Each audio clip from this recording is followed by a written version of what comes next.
Up next on Art Rocks, a Monroe artist paints the world as he perceived it through a child's eyes. I've always wanted to be an artist when I was a little kid. I found myself actually creating art with other children.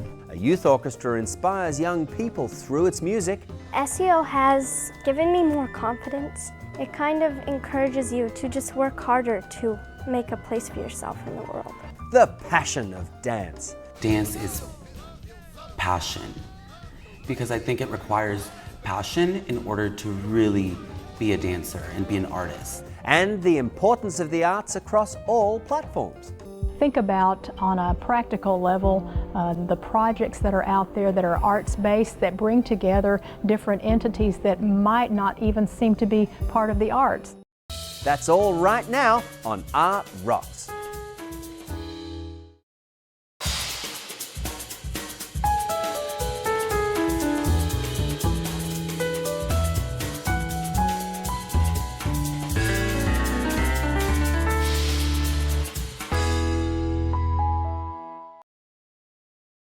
Art Rocks is made possible by the Foundation for Excellence in Louisiana Public Broadcasting and by viewers like you. Good afternoon and thank you for joining us for this edition of Art Rocks with me, James Fox Smith, publisher of Country Roads magazine. We begin with a visit to Monroe artist Frank Kelley, who has garnered a national reputation for his atmospheric depictions of North Louisiana's rural scenes, musical culture, and abstracts that explore the infinite landscape of human emotion. I've always wanted to be an artist when I was a little kid. I found myself actually creating art with other children, and that's when I really noticed that I had the gift. Frank Kelley Jr. got a formal education in liberal arts at Grambling State University near Monroe, Louisiana. But he also got a degree in business. After graduating, he sold luxury cars for about 15 years while painting on the side. By then, he had positioned himself financially to paint full-time by amassing a large collection of work to offer customers. At about the same time, Frank's artistic endeavors got a major boost from an international magazine. I was chosen to be in Art and Antiques magazine. I was noticed outside of here more. So the folks that were making contact, and there was a good bit of people reaching out to me, so therefore when they did, I was able then to put things together and for things to happen. I tend to work in a vein. You know, I'll paint 6 to 8 pieces, maybe in abstracts. And then I would transition then into landscapes, because I have to go back to utilize those skills because that's who I am. Then going into figuratives, I mean, I have to continue to tell those stories that are, you know, really important to me and would be important to society. When Frank talks about figurative art, he is referring to capturing the people and places he grew up with in North Louisiana. The Victorious Woman is one of the 10 babysitters in my life as I was growing up as a kid. Well, within the piece, you would notice it's in the hands. And the hands is what stuck in my mind. I remember those hands because those hands were the hands that fed me, they changed me, they fanned me when I would lie down on a pallet.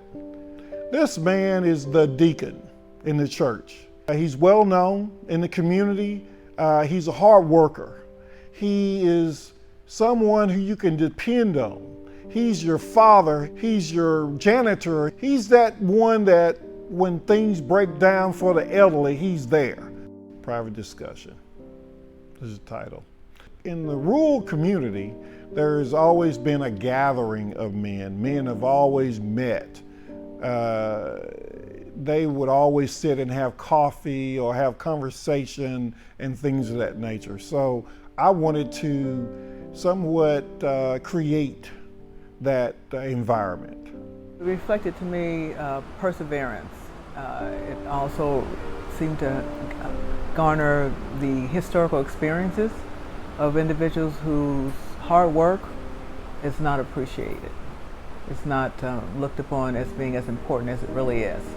I think women that I've known who've done some really fabulous things that go unnoticed. The Women of Purpose was my first purchase, and it's my favorite. It's like my crown piece. The women are looking off to the far, and so it just conjures up the question, what are they looking at? And the title that he gave it, Women of Purpose, it just makes your mind wander about, yeah, what could it be? Although it's muted, it jumps off the canvas with vibrancy because a lot of action. Frank says much of his confidence in figurative artwork came from one specific painting. Where Are You Going? That was a painting when I knew that I had crossed the threshold to life as an artist. And that is the significance of where we're going. Where we're going in religion, friendship, family, and also neighbors. The North Louisiana landscape is also very prominent in Frank's work. There was a lot of brush and beautiful tall trees, pine trees, oaks. I grew up in that kind of surrounding as a kid, and a lot of these paintings are painted from memory. In recent years, Frank has also devoted more time to abstracts. I've always loved abstracts. I always wanted to paint abstracts to another level. There's some of my abstracts that you'll find that may have figuratives in it.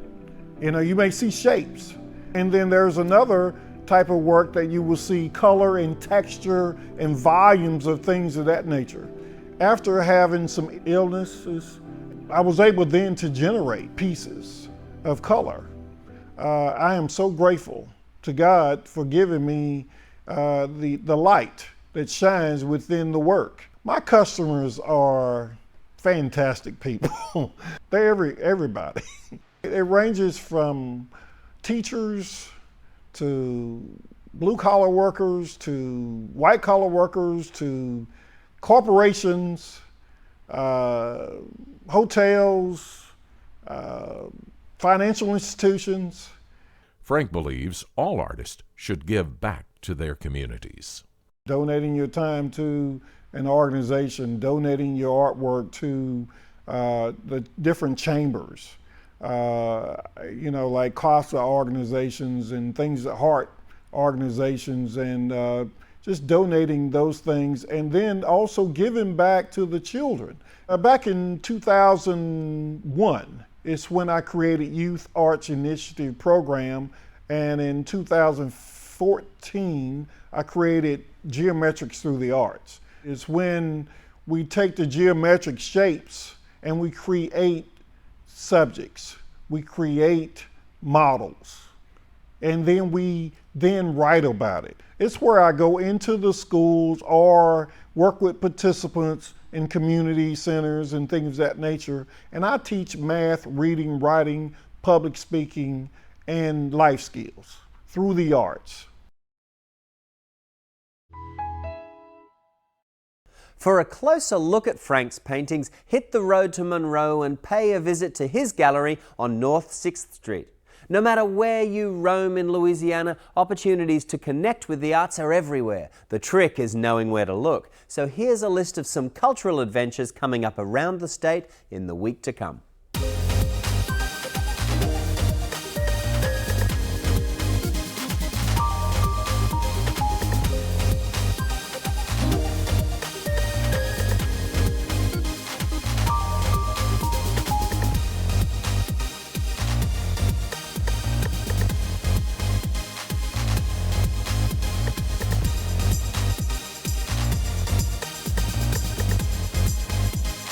To learn more about these and other events in Louisiana, visit lpb.org/artrocks or pick up a free copy of Country Roads magazine. LPB's Art Rocks website also features an archive of previous episodes, so to see any segment again, just log on to lpb.org. Now, the Empire Youth Orchestra in Albany, New York, has a mission to challenge and inspire young people to achieve excellence in music through intensive instruction and high-level performance opportunities. It's old music making a difference in the lives of the young. Here's how they do it.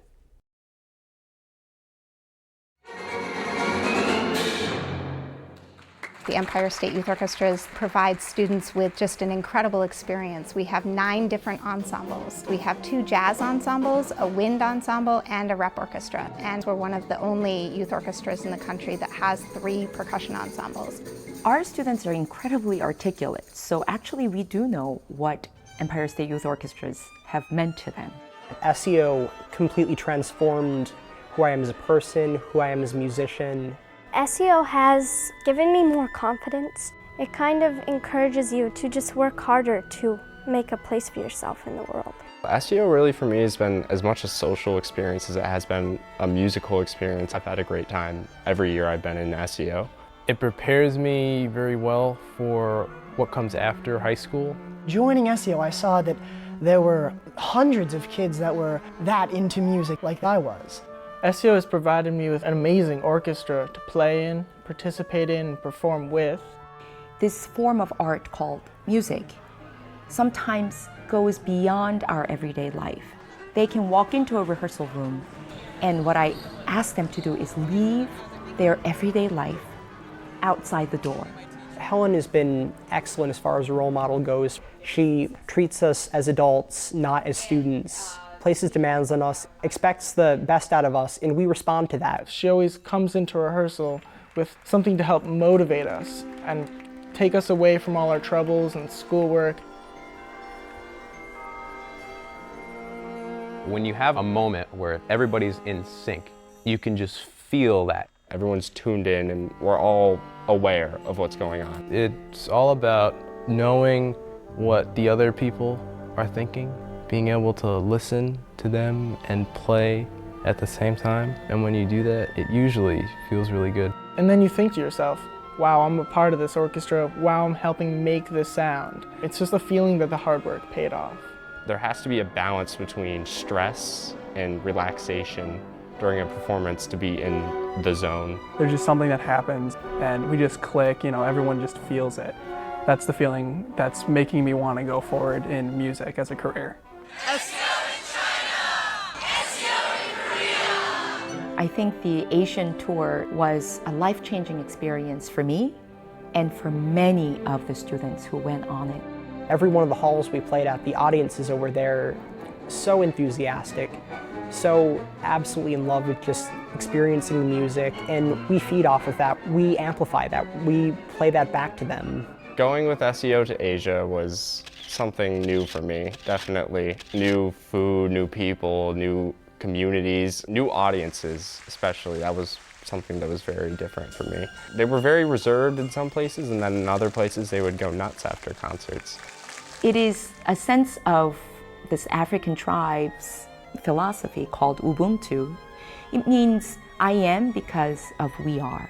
And my success alone cannot happen without all of us being in it together. You learn to lose your ego and work together for the good of the group instead. It gives you that experience with developing kind of empathy for other people and developing communication skills. You're part of something bigger. And to be part of something bigger and work with people, that's one of the most coveted skills in the world.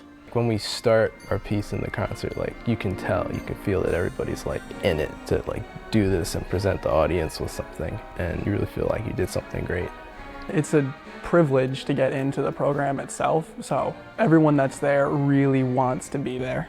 And so the gift that I think Empire State Youth Orchestra gives is the knowledge that there are a lot of things you can do alone, but there are a lot of things you can do even better as a group together. What's just so exciting is to be part of the process of developing a future musician and see how they go through that process of learning more about themselves and learning more about their love and their talent. SEO was the first chance I got to play in a professional orchestra in that sense of responsibility, and it was the first group that I got to play with that held me to a very high standard. If it wasn't for SEO, I wouldn't be going into performance like I plan on doing. I wouldn't love my instrument as much as I do. I love music, and if SEO's helped me with anything, it's precisely that, just increasing my musicianship. It has helped me to really practice harder and come up to that high level and really study that music. The gift for me is obviously priceless. It's a different kind of joy you feel. And I think the gift that I receive from our students and this organization is just a sense of pure joy in what we do.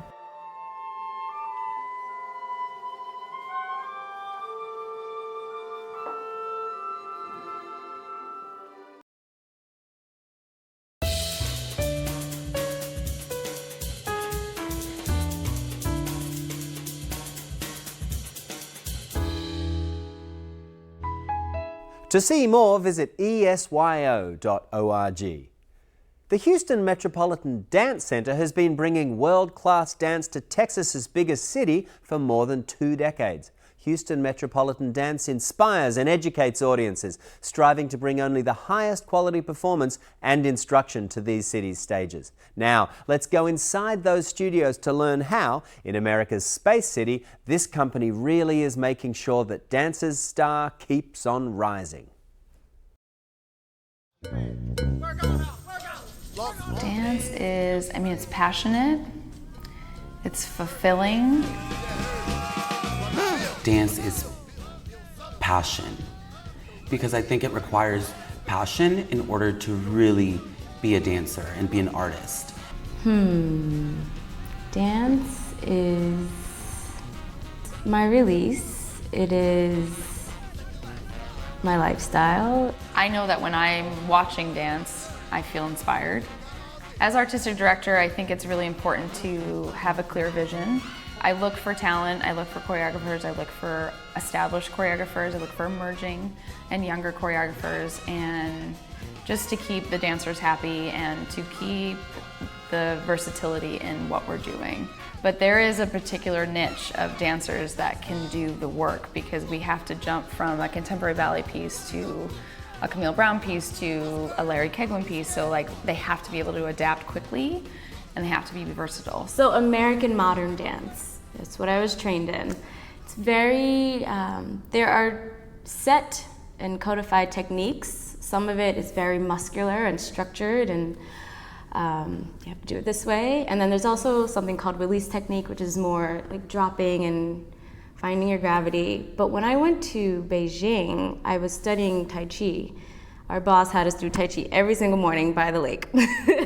So that taught me how to move energy, move the air, and not just dance in the space, but move it. You know, the molecules in the air. There's something there, you can't see it, but it changes your quality of movement completely.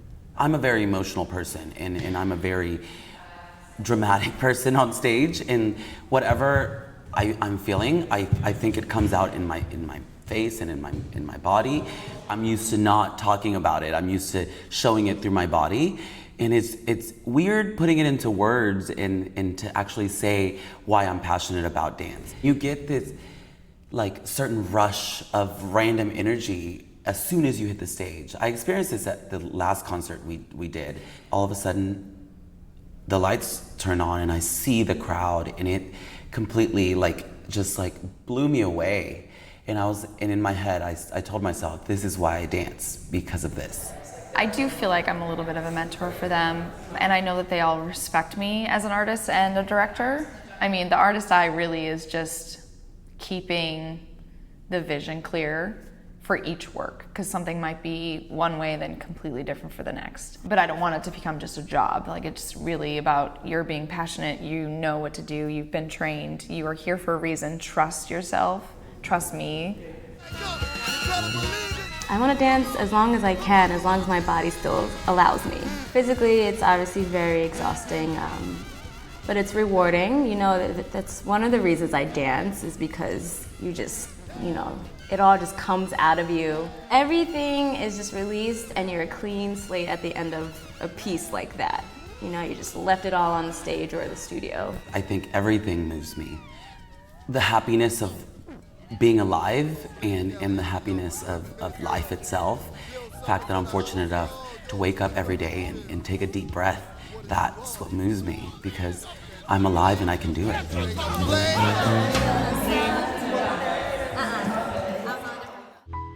To learn more, visit metdance.com. Back home now to Louisiana, where Monroe is also home to one of the most interesting exhibits of Coca-Cola memorabilia anywhere in the country. That's thanks largely to the family of Joseph Biedenhahn. In this edition of Louisiana Treasures, Biedenhahn Museum curator Ralph Calhoun reveals some of the relics you will find in the museum that he manages. Well, this is the Biedenhahn Coca-Cola Museum in Monroe, Louisiana. And we celebrate a number of things here. And the first thing really is the nostalgia, the history of Coca-Cola. But for us, maybe the most important thing is Joseph Biedenhahn, who was the first person to bottle Coca-Cola. And as I like to tell people, he didn't invent Coca-Cola, he didn't invent the bottle, but he kind of married the two together. He first bottled in something called a Hutchinson bottle, which looks like this. And it's very different than the bottles we use today. It had a rubber stopper in it with a metal hook across the top, and you actually pushed it in to get to the drink. And if you listen, you can kind of hear a pop sound. Well, that's where the word pop and soda pop came from. So this was the kind of bottle they used. In 1894, when Joe first bottled, he was actually in Vicksburg, Mississippi, but moved all of his operations over here to Monroe, Louisiana as their headquarters for their family bottling. We talk a lot about the evolution of the Coke bottle. We've got calendars that date all the way back into the late teens. 1918, 1919 is maybe our oldest ones, on up into the 90s. So we've got a very good run of Coca-Cola calendars, and these were calendars that if you went into a general store or a drugstore or something throughout a lot of that time period, you'd see these Coca-Cola calendars up there.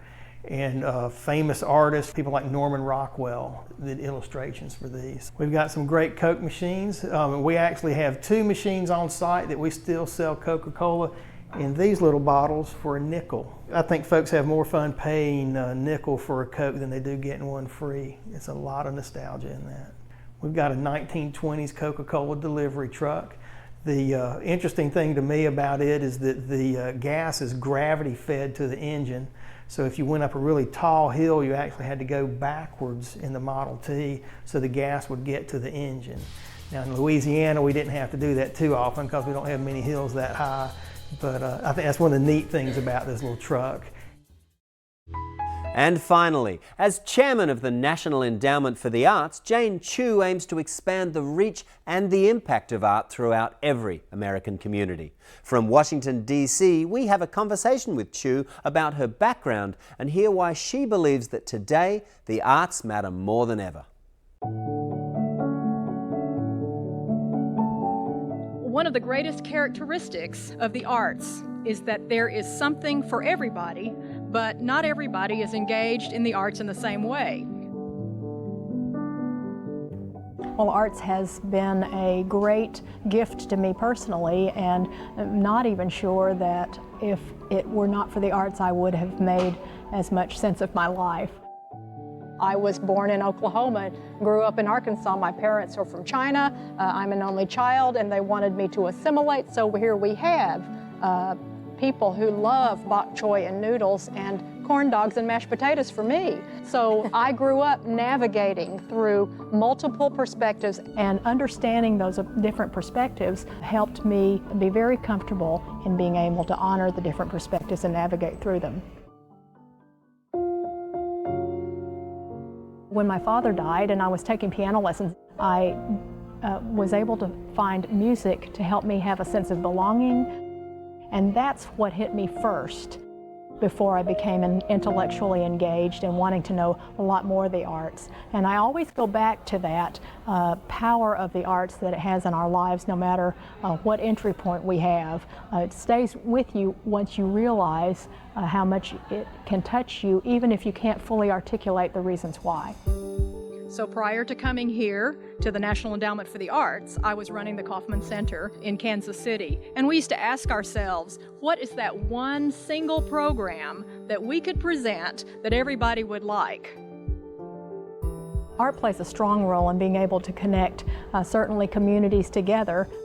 Think about, on a practical level, the projects that are out there that are arts-based, that bring together different entities that might not even seem to be part of the arts. We want to make sure that there is a paradigm shift, that people understand that the arts infuse our lives on an everyday basis, from design to our own experiences. Something I like may not be something that you like, but we're still engaged in the arts, and we can honor each other's ways of being engaged even when they're different from our own. And that's the beauty of the arts. Association with the arts has shown that there are fewer trips to the principal's office, the truancy rates decrease, they are more apt to participate in civic activities, their ability to understand other subject matter because of the arts is critical, and that makes the arts actually one of the most cost-effective ways to be part of a school system. With arts being cut in a number of schools, we look for ways to boost it instead. So given this scope of the arts, it's not surprising that the ways we engage with the arts are equally rich and textured. We have to foster value and foster connections and foster that creativity and innovation that comes from being engaged with the arts. And that's going to do it for this edition of Art Rocks. But remember, you can always watch episodes of the show at lpb.org/artrocks. And for even more coverage of our state's unique arts and culture, Country Roads magazine is a great source for finding out what's going on across Louisiana. Until next week, I'm James Fox Smith, and thanks for watching.